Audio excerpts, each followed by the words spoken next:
Hello everyone. Today I get the following one error notification while I try to update my Windows 11 laptop. And it shows, we couldn't install this update, but you can try again. And also they mentioned the one error code. So how to fix this issue? So if you get this message, you can update your Windows 11 manually. So by simply open your Google Chrome or any other web browser. And then go to the official site of Microsoft. Link site in the description. Now in this section, in left side, it has the one search bar. So here you can type your problem occurred Windows Update version. And click to search. And they showing two search results.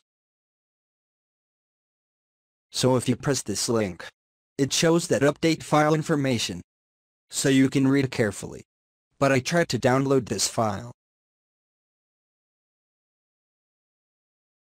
So you can select the second one. And one more pop-up window is opening. Copy this link. And go to your browser. So here you can simply paste that copied URL. And click to access it.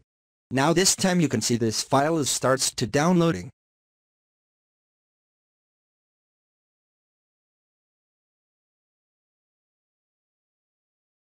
Once the downloading process is completed, now I try to open this file. And it asks for the confirmation. So you can click to yes.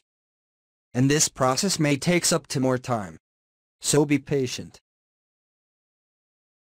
Finally the installation is completed.